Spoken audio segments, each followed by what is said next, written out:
j'espère que je vais être pas trop drôle. Merci Olivier d'avoir brisé la glace. Je suis extrêmement nerveux, c'est rare, mais je pense que c'est parce qu'il y a comme un momentum. J'ai travaillé de très près avec l'équipe de l'OACQ cette année à essayer de briser toute forme de silo puis d'avancer très vite sur les innovations qui vont nous frapper dans la prochaine année. Donc, je vais y aller lentement parce qu'on m'a dit que le clicker... Oh, là, je recule, mais je ne vois pas la présentation ne semble pas s'être affichée. Oui, OK.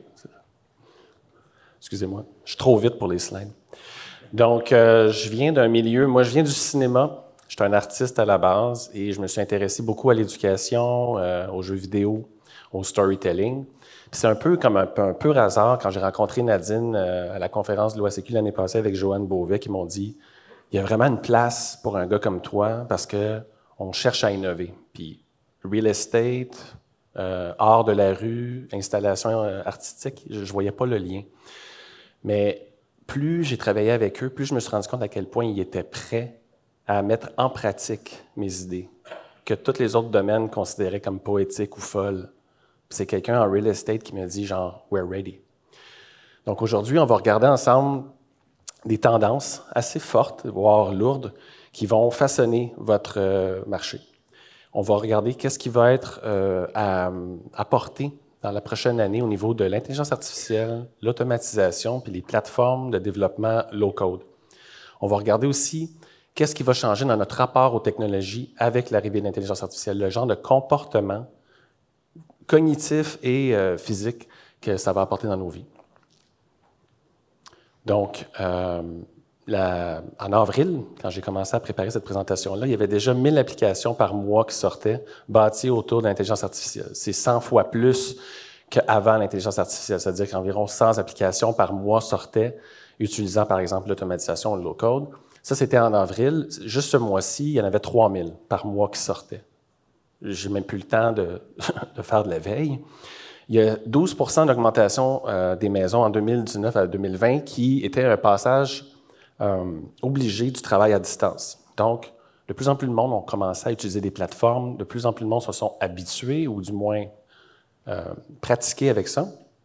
Et 72 % des professionnels d'immobilier croient que l'innovation peut être quelque chose de positif dans leur pratique de tous les jours. Qu'est-ce que ça mange en hiver, l'innovation? On est en innovation perpétuelle depuis 100 ans. Je recule, c'est un petit graphique, je ne sais pas si les gens voient, mais ça commence au steam machine là, en 1800. L'arrivée de l'électricité, il n'y a même pas 100 ans, donc aujourd'hui, on serait à chandelle. Donc, il y a 100 ans, il n'y avait même pas d'Internet, il n'y avait même pas d'électricité. Mais l'innovation faisait partie de ça. T'sais, comment on fait pour utiliser l'électricité? On va faire des bulbes à lumière, on va inventer un four, on va inventer des choses. Et on se ramasse aujourd'hui à une période assez intéressante. On n'est pas encore à la singularité, mais on est à l'époque où est-ce qu'on commence à jouer avec les vivants. On commence à faire des vaccins avec des machines. On commence à monter des usines entières avec des robots. Évidemment, malheureusement, on fait la guerre avec ces choses-là aussi. Mais simultanément, la symbiose de toutes nos connaissances commence à converger. C'est-à-dire que les machines commencent à réfléchir avec nous. Puis une petite anecdote sur ce qui va suivre, la prochaine slide. Quand le fondateur de OpenAI, qui a inventé ChatGPT, qui l'a lancé, est allé au Congrès pour expliquer les dangers de l'intelligence artificielle et pourquoi il fallait protéger le public de ça et l'éduquer, à vrai dire, c'est qu'ils ont le républicain qui lui a demandé la question, il a dit « Ça sert à quoi? C'est quoi votre business model? » There's no business model. We don't know what this thing is capable of. We will ask what it wants to do in 3 years. Si vous voulez voir sur YouTube, la conférence est là. Donc, ils ne savent pas pourquoi et comment cette chose-là va exister dans le monde. Ils savent qu'elle est en train d'apprendre avec nous comment elle doit être utilisée et comment elle va s'utiliser. Donc, le préambule vient rapidement ici. Mais la philosophie derrière le AI est assez basique. J'essaie de l'expliquer à ma fille pour l'expliquer à ma mère et à vous. Il y a de l'IA générative qui va chercher à créer du contenu. Créer du contenu, ça veut dire quoi? Mais comme un humain, créer des vidéos, des images, une publicité, un texte. Puis il y a une intelligence qui cherche à avoir une conversation avec nous, puis à sonder avec nous un sujet. C'est facile pour moi de les séparer, peut-être pas pour vous, mais juste pour vous aider à suivre mon raisonnement, je vais les séparer. Donc, l'IA générative, c'est quand il faut créer du contenu multimodal, multiformat. Par exemple, ChatGPT-5 qui sort en décembre va entendre, voir, parler, écrire. Vous pouvez lui donner une image, il va vous la décrire. Vous pouvez donner une image, puis lui demander de faire une description poétique comme Olivier de la maison. Vous n'avez pas besoin de rien écrire, juste une image. Vous pouvez aussi juste lui parler. Donc, l'histoire de l'intelligence artificielle est vieille, par exemple, dans votre secteur. Elle a au moins 30-40 ans. Avant, on appelait ça l'apprentissage machine. En 1956, c'est le début de la recherche en intelligence artificielle qui nous amène à l'apprentissage automatique pour prédire les prix immobiliers en 90. C'est quand même assez vieux. L'année 2000, on utilise déjà de la modélisation 3D et de la réalité virtuelle pour faciliter certaines visualisations de biens immobiliers. 2010, le lancement de Redfin, un site web qui utilise l'apprentissage automatique pour prédire le comportement des acheteurs dans le marché. 2006, le lancement de Zillow, un site web qui utilise l'apprentissage automatique pour estimer la valeur des biens immobiliers. Ils se sont trompés, ils ont perdu 500 millions, mais plus tard, ça s'est amélioré. Donc, 2014, le lancement de SmartZip, qui est un site qui utilise l'apprentissage automatique pour prédire les ventes des biens immobiliers, et ainsi de suite jusqu'à 2021, où l'apprentissage automatique pour l'analyse de données volumineuses dans l'immobilier devient convivial. Mais il y a des risques. Les risques sont assez simples, je ne les ai pas sous-exploités ici. Il y a un risque de discrimination dans l'utilisation de l'intelligence artificielle parce que au-delà des risques de sécurité évidents qu'il faut rester comme proche, gouverner, être vigilant, surveiller les nombreuses possibilités, à vrai dire, d'utilisation de l'IA, il y a des risques d'erreur humaine. Le plus grand risque, c'est la discrimination, c'est-à-dire que l'intelligence artificielle, elle peut être biaisée. Puis on va voir comment ça fonctionne puis pourquoi ça peut être biaisé d'utiliser l'intelligence artificielle. C'est pour ça qu'en ce moment, la gouvernance d'un organisme comme l'OACQ ou de tout courtier qui pratique son métier, le rôle d'éducateur, je pense que c'est Olivier qui a dit ça ou Nadine, est vraiment important. C'est-à-dire que vous avez un rôle de gouverner cette innovation-là de façon éthique et assurée et, je dirais, d'être présent dans l'interaction avec la machine et l'humain. C'est vous qui allez mettre le Human Agency dans le lot. Et c'est le risque de discrimination, c'est si on laisse la machine faire sa job tout seul, c'est là qu'on déshumanise l'interaction. Donc, l'IA générative,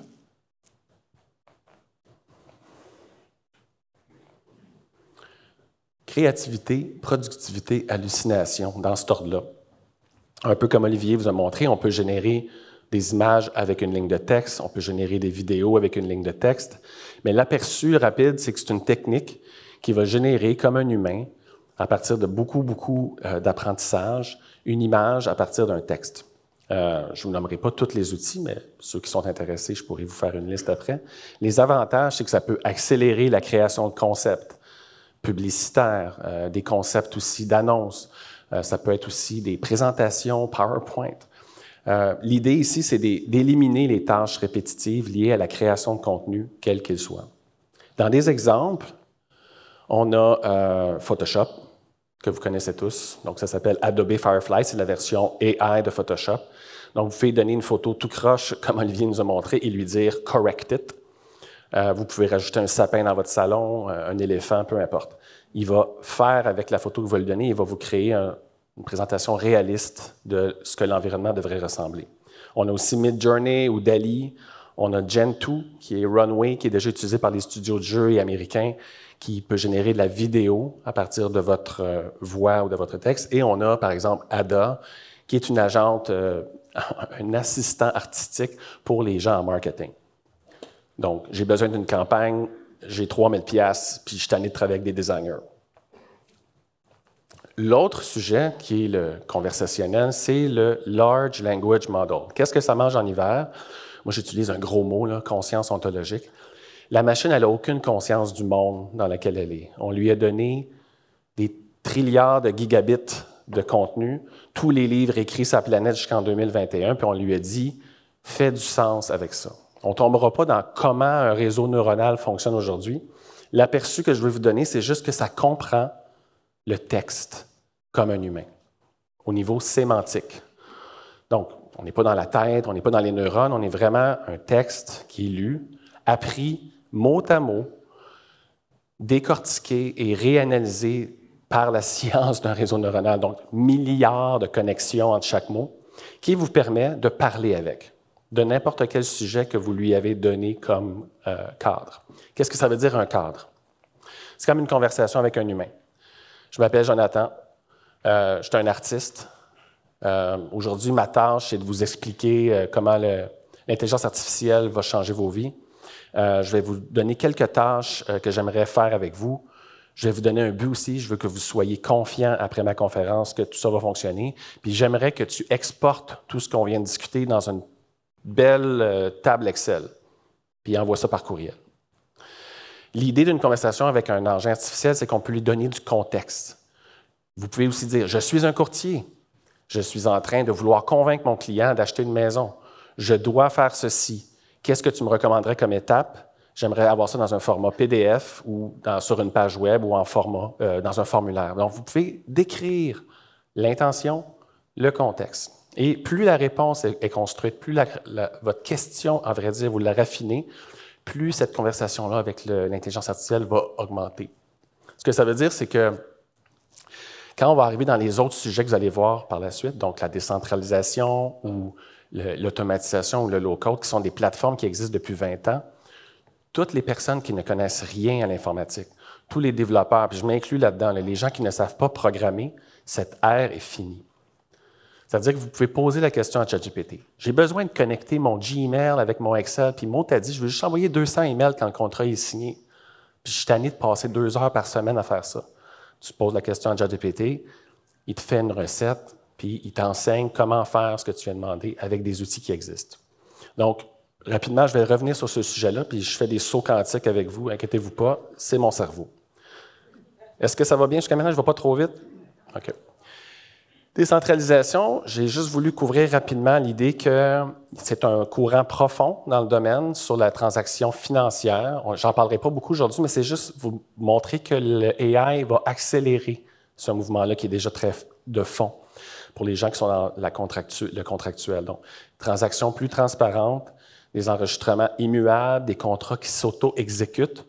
On ne tombera pas dans la science du blockchain ici, c'est juste que le AI va accélérer ces 4 piliers-là de la décentralisation, notamment la prise de décision distribuée et la collaboration.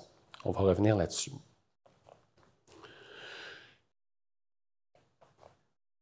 Technologie.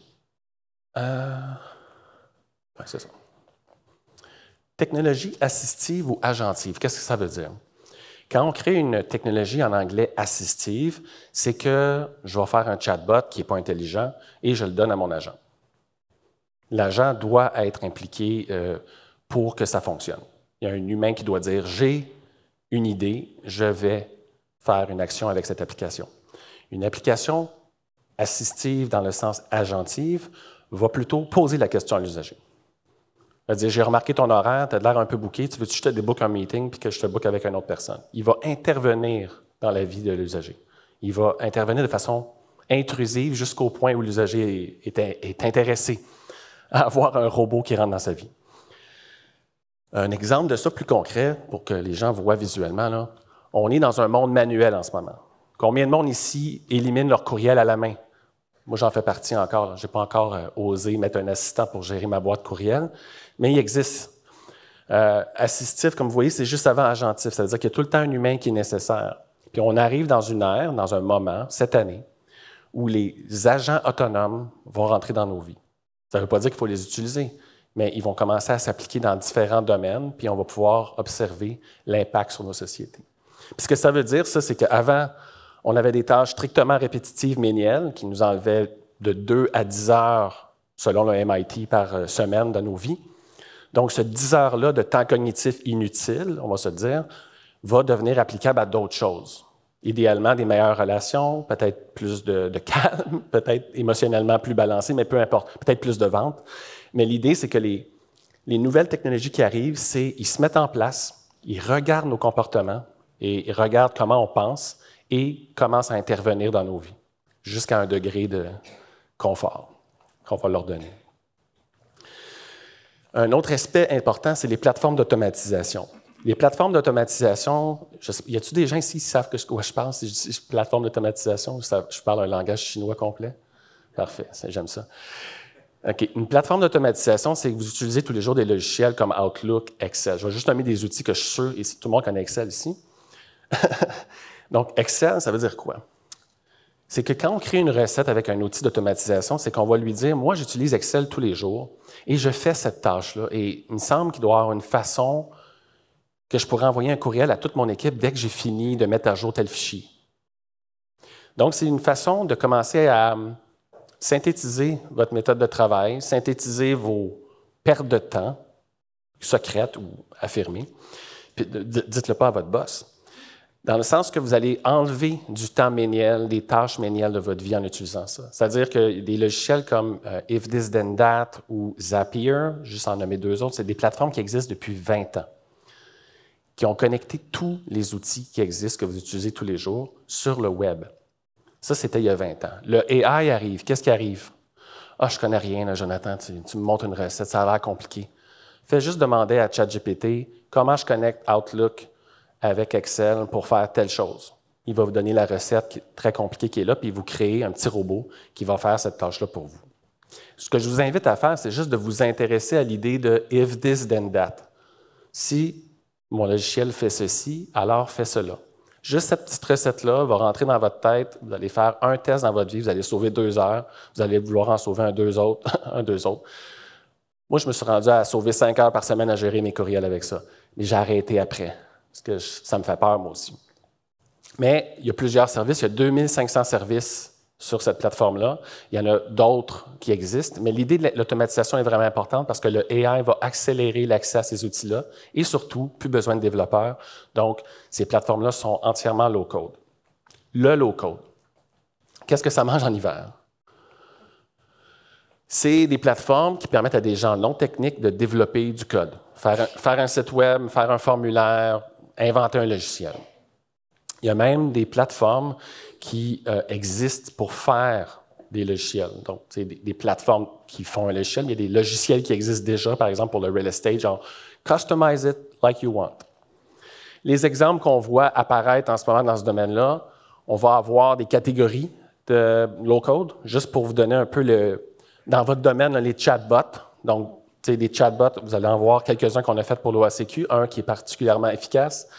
La gestion des courriels, la gestion de la voix, les applications mobiles, tout ce qui touche le web, campagne, gestion de messagerie, construction de sites web, formulaires, applications d'affaires, de finances, et ce que vous voyez en bas, les connecteurs. Je vous encourage à juste prendre en note, par exemple, Zapier ou IFTT, qui sont les premières compagnies qui utilisent le AI dans cette catégorie-là, parce qu'il n'y a plus de cours d'apprentissage. Tu ne sais pas comment ça marche? C'est pas grave. Dis c'est quoi ton problème. Zapier va figurer c'est quoi la recette que tu as besoin. Si vous êtes capable de bien décrire le problème d'affaires que vous avez, il va trouver la solution. C'est aussi simple que ça. C'est très narratif, puis ça vous force à poser des bonnes questions.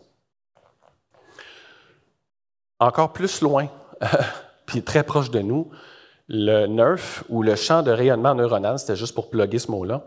Donc, c'est quoi que ça mange en hiver? C'est que nos téléphones, iPhone 15 en montant et les nouveaux Android, sont munis de LIDAR. Et donc, on peut scanner de très haute précision un environnement qu'un téléphone. Donc, en moins, par exemple, de 20 minutes, je peux scanner l'entièreté d'une maison en me promenant avec mon téléphone, demander à l'algorithme de corriger ce que j'ai mal pris, créer un modèle 3D navigable en AR, en VR, sur téléphone, en 1 minute. L'idée de présenter ça, c'est pas de dire c'est prêt maintenant, il faut faire ça. C'est juste que les coûts que ça prenait avant un courtier pour mapper un environnement, pour partager à son client une idée, un sentiment sur un lieu, se rétrécit, là. Si on veut faire vivre à un client l'idée même d'être dans une pièce avec le AR, c'est beaucoup plus simple qu'avant et beaucoup plus accessible, donc beaucoup moins coûteux. Ça, c'est des exemples ici de ce que ça peut faire. Par exemple, j'ai capturé rapidement un salon. Une fois que j'ai capturé mon salon, je peux me promener dedans 360 en VR, en AR sur le web et sur mon téléphone en AR. Donc, je peux amener mon client dans une pièce. Je peux le faire s'approcher d'un élément d'une maison. Je peux lui envoyer les plans, le blueprint de la maison avec les bonnes dimensions. Je peux lui faire reconnaître, par exemple, un floor plan. Là, je l'ai fait très vite, comme vous voyez, mais l'idée, c'est que si vous passez 1 heure avec ce genre d'application-là qui coûte maintenant 40$ par année, vous pouvez générer plus rapidement une émotion par rapport à un lieu. Je vais juste dire ça comme pour la couche sur le Sunday, c'est très early comme développement, mais c'est accessible sur nos téléphones maintenant. C'est plus de la science. Dans les tendances globales que j'ai observées, on se retrouve le real estate, ça c'est le World Economic Forum qui essayait de déterminer quelles sont les grandes forces, pas juste les tendances, c'est qui tire sur l'innovation. Qu'est-ce qui fait que Google investit, par exemple, en real estate puis en healthcare le plus pour son AI? Pourquoi? Donc, si on regarde les grands vecteurs, la connectivité, la couverture de la connectivité Internet, l'expansion de la connexion de nos objets de tous les jours avec l'Internet, donc le Internet of Things, qui même si on n'a pas entendu parler depuis 10 ans, a continué à grandir. Les politiques autour de l'incertitude du futur, donc de plus en plus d'institutions doivent être mises en place pour suivre l'accélération du AI. Par exemple, en ce moment, on a 5 compagnies qui développent le AI aux États-Unis. Il n'y a aucune infrastructure légale pour encadrer ça. C'est les compagnies qui dictent où le AI s'en va en ce moment. C'est pour ça que le Congrès est un peu inquiet. Puis que nous, selon moi, au Canada, puis dans les exercices qu'on va faire, on a un rôle à jouer important pour orienter cette innovation-là. Les données transmises sécuritairement, puis les infrastructures de communication. Puis si vous voyez dans tous les secteurs importants de changement qui va avoir lieu, on a Artificial Intelligence puis Real Estate. Puis le Real Estate touche les gens, touche comment les sociétés sont organisées, et le AI va changer comment les sociétés sont organisées, va changer comment les villes sont construites, parce que le AI réfléchit aussi avec nous à l'efficacité de comment nos villes sont construites. Donc, ce secteur-là, où est-ce qu'on vend des maisons, on définit, comme Nadine, des vies, des lieux de vie, bien, le AI va commencer à réfléchir à comment optimiser ce processus-là aussi, qui implique des humains qui réfléchissent avec le AI vers où ça peut aller. Vers où ça peut aller? Bien, moi, je ne suis pas un optimiste, je suis comme un poète, là, donc je chante les deux. Ça peut vraiment virer mal comme on peut avoir vraiment du fun. Donc, c'est notre emotional intelligence qui va faire la différence ici. C'est notre human agency qui n'est pas présent dans le AI puis qui est très dur à instruire un AI. OpenAI, Sam Altman, réfère dans son plan d'affaires au median human, donc l'humain moyen. Puis il dit « Insultez pas mon AI, il est meilleur qu'un humain moyen ». Moi, quand j'ai lu ça, j'ai été triste. Fait que je me suis dit, c'est le fun d'utiliser la technologie plus rapidement, mais selon moi, il faut instruire tous les gens qui l'utilisent à être émotionnellement plus matures, d'avoir plus de temps avec leurs clients, de développer des relations plus profondes tant qu'à y être. C'est pas juste d'augmenter la productivité, c'est d'augmenter le relationnel puis l'émotivité au bon niveau. Donc, l'importance croissante de la protection des données va devenir évidemment prédominant et probablement qu'on va avoir plus de conscience des dangers qui nous guettaient déjà, par exemple les fraudes, mais on va aussi avoir une collaboration puis une transparence accrue sur ces processus-là. On va aussi avoir un accent sur l'innovation cette année. Vous allez voir sûrement plusieurs industries se réveiller parce qu'elles n'auront pas le choix. C'est pas comme dans le temps du web, on avait comme 5 ans pour se préparer, puis ça s'en vient. C'est là. À chaque semaine, je fais des updates à l'équipe de l'OSCQ sur des nouvelles avancées, que ce que j'ai dit la semaine passée, c'est déjà désuet. Il faut s'updater. Fait que maintenant, on fait des briefings, puis on se dit, OK, il faut aller encore plus lentement, mais plus avoir peur. Il faut surtout être en avant de la parade, écouter un peu le feedback des peurs, parce que l'innovation fait peur. Mais là, c'est la vitesse le problème. Puis j'utilisais la métaphore, comment je pourrais dire? Speed is velocity and direction. Ça ne sert à rien d'aller vite, on va frapper le mur. Fait qu'on va prendre la vélocité en donnant une direction. Donc, c'est le fun d'aller vite, surtout quand il y a une direction claire. En ce moment, l'OACQ m'ont donné une direction extrêmement claire, assez claire que je vais vous montrer le SWOT qu'on utilise. Donc, les forces de tout le marché ici, là vous êtes 400, mais mettons toutes les 2000 autres qui nous écoutent, c'est le service personnalisé puis une efficacité, sincèrement, une efficacité plus consciente. Vous allez voir vos gaps. La machine va vous montrer ce que vous ne saviez pas. Il faut juste baisser son ego de connaissance. C'est comme si vous aviez un assistant. Donc, le service peut devenir plus personnalisé parce que vous avez plus de temps à réfléchir à votre relation avec le client, puis moins à la logistique, sans nécessairement enlever votre responsabilité déontologique et d'accompagnement. Là. Dans les faiblesses, ben, c'est une transformation profonde. Puis moi, je m'inclus là-dedans. Là. Moi, je suis un experience designer, je fais des Customer Journey Maps, j'aide les gens à inventer leur future expérience consommateur. Maintenant, j'ai des clients qui me disent « Hey, Jonathan, j'ai posé la même question que je t'ai posée hier, puis ChatGPT m'a répondu quelque chose de mieux que toi. » J'ai demandé de me faire un rapport sur les risques si je fais telle expérience ou telle expérience, puis regarde tous les bénéfices, il y a tout écrit. J'ai perdu ma job. Mais l'idée, c'est que je n'ai pas perdu ma job. Ma job, c'est de transformer. Donc, j'ai dû revenir dans mon rôle d'éducateur puis d'accompagner les gens pour qu'ils deviennent aussi autonomes que moi à utiliser ça.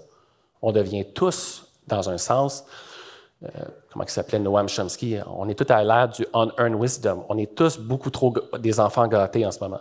Vous avez tous la capacité à faire ma job. Mais je vais la faire mieux que vous. Parce que je me suis cassé la gueule plus souvent. Puis l'idée, c'est que la courbe d'apprentissage va baisser. Donc, il va y avoir plus de newbies. Donc, tout le monde ici, vous êtes en bonne position. Vous avez la connaissance, la pratique. Le AI est à votre avantage. Là. Puis vous êtes à l'avantage parce que vous êtes dans les premiers marchés à y goûter concrètement. Vous allez avoir des retours sur investissement concret, des changements dans vos comportements concrets, puis des changements chez vos clients concrets cette année. J'ai appelé ça faiblesse parce que ça va être tough de la vitesse. Moi, je trouve ça tough déjà, puis je suis habitué là, quand ça bouge, puis ça bouge trop vite des fois. Donc, faites juste prendre conscience que votre métier va se transformer dans cette vélocité-là, puis l'idée, c'est de garder votre direction. Meilleur service à la clientèle, plus grand bonheur interne. Ça va-tu ensemble? Opportunité, plus d'informations basées sur les données. On va automatiser des trucs, il y a des données qui vont resurfacer. On va avoir plus de temps pour prendre des décisions et pour approfondir peut-être des questions plus critiques. On va aussi améliorer l'expérience client. Ça veut dire quoi?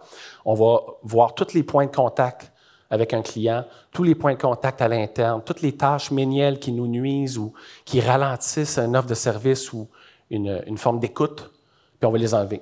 Fait que, idéalement, ça va optimiser l'expérience client au fur et à mesure. Puis dans les défis, confidentialité et sécurité énorme, en ce sens qu'il faut apprendre qu'est-ce qu'on peut partager ou pas dans ces environnements-là, qu'est-ce qui doit être automatisé ou pas, qu'est-ce qui est éthique ou pas. Puis finalement, la compétition. Votre avantage, c'est que vous êtes les premiers, mais en même temps, on a joué safe, juste pour dire à Nadine qu'on ne va pas aller trop vite, puis on ne va pas non plus dépasser tous les nouveaux modèles qui sortent. Fait que ce qu'on fait en ce moment, c'est qu'on regarde qu'est-ce qui est safe, qu'est-ce qui est le low-hanging fruit de l'innovation qu'on peut montrer aux gens pour jouer avec. Donc, on crée des prototypes dans notre tête. L'idée pour la compétition, c'est qu'ils vont probablement nous copier, ou du moins essayer de faire mieux que nous. Mais l'idée, c'est de leader la conversation. L'idée, c'est de poser les meilleures questions en premier pour pouvoir orienter, comme je vous dis, la direction. Je laisse un peu de temps pour... Y a-t-il des questions qui sont permises après ça? Fait que je vais juste revenir peut-être à une slide que j'ai faite. Donc, quand j'ai fait la présentation, je voulais finir sur une conclusion sur les chances qu'on prend dans la vie. Puis, c'était un Naval Ravikant, je ne sais pas s'il y en a qui pensent, c'est un philosophe de la productivité à Silicon Valley. Je le trouve très drôle. Il explique aux enfants c'est quoi la chance. Excusez-moi de la métaphore d'expliquer aux enfants, mais la première chance, c'est le blind luck. C'est qu'on attend qu'il se passe quelque chose, puis on gagne à la loterie. Le deuxième niveau de chance, c'est qu'on commence à se pratiquer à faire la cuisine, puis on apprend à faire des recettes, puis by practice, we kind of make miracles. Spotting luck, c'est par exemple quelqu'un qui se pratique vraiment longtemps à jouer au baseball puis à frapper la balle tout le temps à la même place. Il va avoir plus de chances que d'autres d'être sélectionné. Puis le final, le crazy luck, c'est celui qui est prepared luck.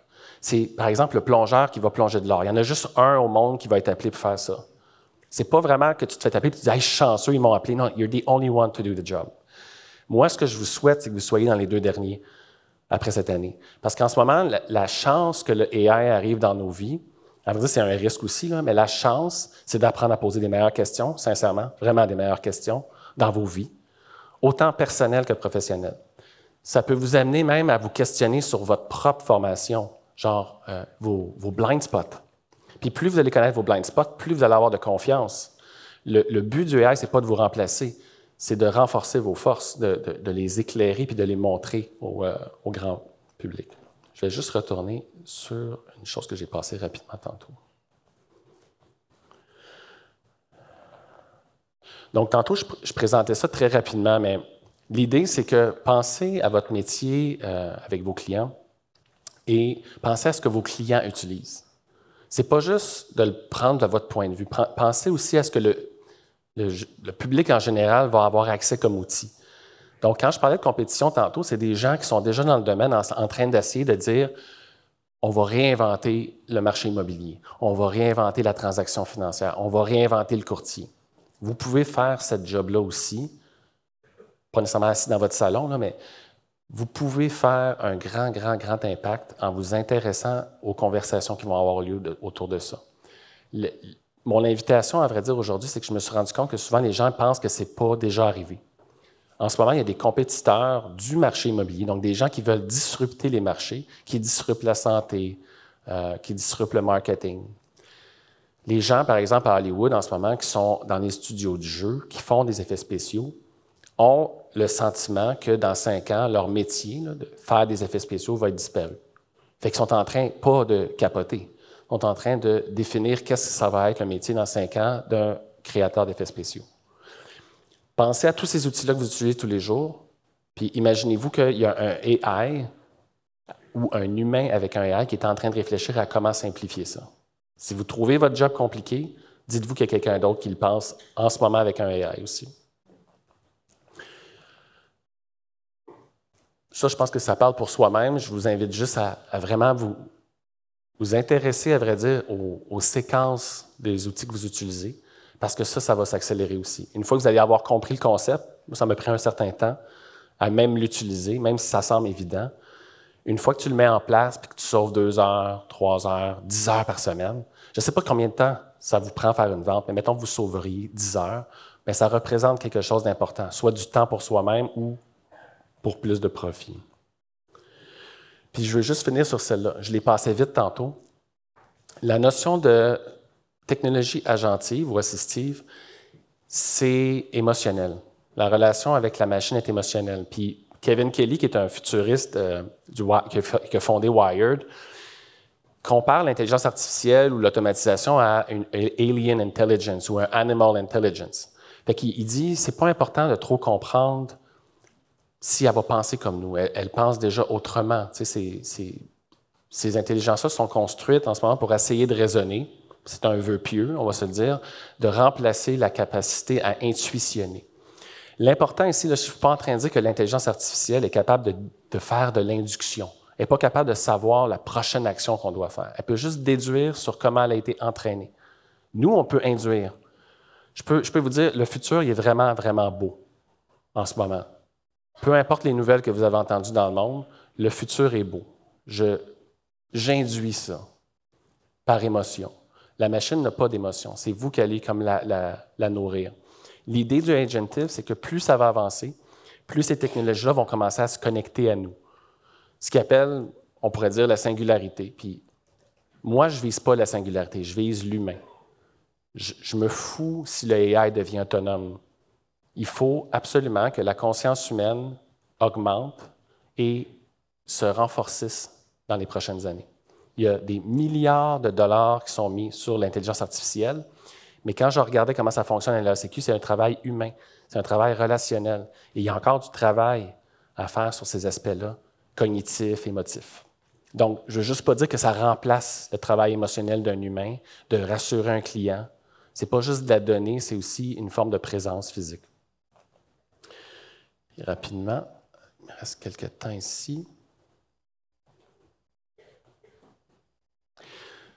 Dans les use cases qu'on va vous montrer aujourd'hui, il y en a certains qui sont liés au chatbot, mais je vais juste ouvrir le bal. Il y a des expériences à faire en finance, au niveau légal, la création des contrats. Il y a des expériences qu'on pourrait faire au niveau éducatif, le onboarding, human resource, en marketing, en détection de fraude ou de détection de threat au niveau informatique. Même si en ce moment, la voie qu'on a choisie est la plus safe, les autres tendances vont se manifester quand même. Donc, vous allez voir des compagnies qui vont apparaître pour automatiser votre marketing, des compagnies qui vont apparaître pour automatiser vos ressources humaines. L'idée, puis je vais juste la répéter parce qu'il y a une économie qui va se construire sur le AI, vous êtes tous indépendants maintenant. Vous n'avez pas besoin d'une compagnie pour inventer un logiciel. Chacun ici aujourd'hui est un inventeur d'un futur logiciel. That's it. C'est aussi simple que ça.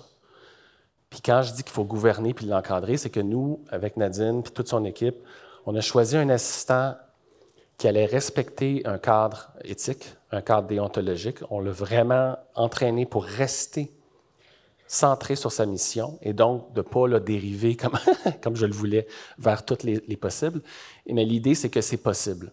Mais ça va se réaliser seulement si on le gouverne, un peu comme Nadine l'a apporté, de façon dirigée. C'est-à-dire, on va commencer par montrer à tout le monde comment ça marche, quel est l'impact, le retour. Puis ensuite, chacun de vous, dans vos domaines respectifs, peu importe où vous voulez l'appliquer, vous allez avoir la confiance, mais aussi la pratique paisible de l'utiliser. C'est-à-dire pas par la peur, mais vraiment avec une vraie curiosité. Vous allez préserver donc votre humanité en l'utilisant, puis vous allez aussi amener un exemple pour tous les gens qui vont vouloir vous se comparer ou entrer en compétition avec vous. Il me reste 3 minutes, ou 4, ou 5, donc j'essaie juste de voir si j'étire un peu plus sur un sujet. C'est silencieux. OK. Je vais me poser une question à moi-même. Oui.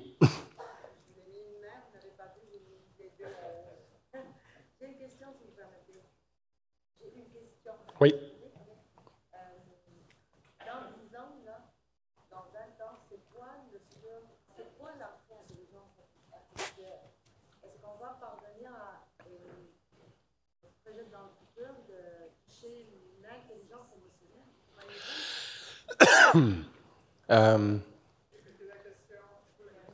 Bon, la question, c'était est-ce qu'on va atteindre un niveau intuitif et émotionnel dans la machine?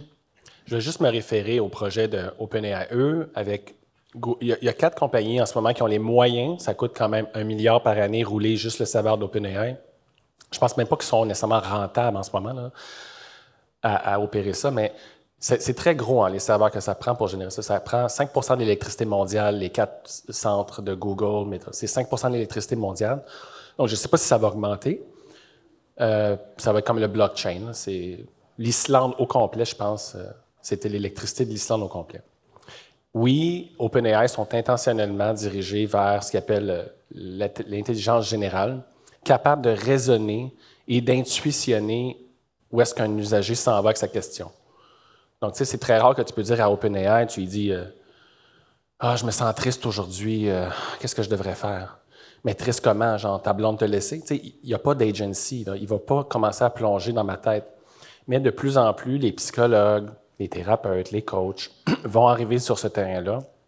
Et oui, on pourrait sûrement entraîner un AI à devenir sensible à des questions émotionnelles, psychologiques. Tu sais. Je ne sais pas si c'est risqué d'aller vers ce sujet-là, mais il y a des compagnies comme OpenAI qui sont ouvertement, dans 3 ans, notre but, c'est d'avoir un engin, par exemple, au Congrès.